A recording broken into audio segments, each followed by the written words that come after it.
Welcome SVR Telugu news channel. నా ఉద్యమ సోపతి, నా సహచార మాజీ శాసనసభ్యులు పెద్ది సుదర్శన్ రెడ్డి గారు ఈరోజు అకాల మృతి చెందడం చాలా బాధాకరంగా ఉంది. నిజంగా వారు లేనటువంటి లోటు తీర్చలేనటువంటిది. వారు తెలంగాణ రాష్ట్ర సాధన కోసం కేసీఆర్ గారితో మరి ఆనాడు తెలంగాణ రాష్ట్రాన్ని సాధించే వరకు నిరంతరం పోరాటం చేసినటువంటి ఒక పోరాట యోధుడు.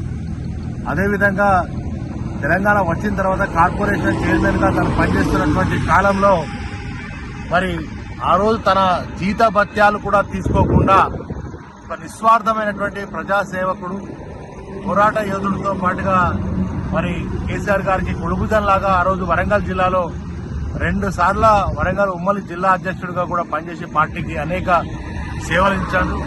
అంతేకాకుండా నర్సంపేట నియోజకవర్గానికి వారు చేసినటువంటి ఎనలేని సేవలు, మరి వారు చేసినటువంటి అభివృద్ధి నిజంగా తెలంగాణ ప్రాంతం కావచ్చు, నర్సంపేట నియోజకవర్గ ప్రజలు కావచ్చు మరి మర్చిపోలేనటువంటి పరిస్థితి. మరి అదేవిధంగా వారు లేనటువంటి లోటు బీఆర్ఎస్ పార్టీకి తీర్చలేనటువంటి లోటు. మరి ఈ సందర్భంలో వారి కుటుంబానికి నా ప్రగాఢ సానుభూతిని, సంతాపాన్ని తెలియజేస్తూ వారి ఆత్మకు శాంతి చేకూర్చాలని తెలియజేస్తూ మరి ఇదే సందర్భంలో మరి వారు నాతో అనేక ఉద్యమంలో కలిసి పనిచేయడం, మరి శాసనసభలో కూడా ఎప్పుడు మరి కేసీఆర్ గారు అభివృద్ధి చేసినటువంటి అంశాలను మాట్లాడడంలో మేము పాల్పంచుకునేటువంటి అనేక సందర్భాలు గుర్తున్నాయి.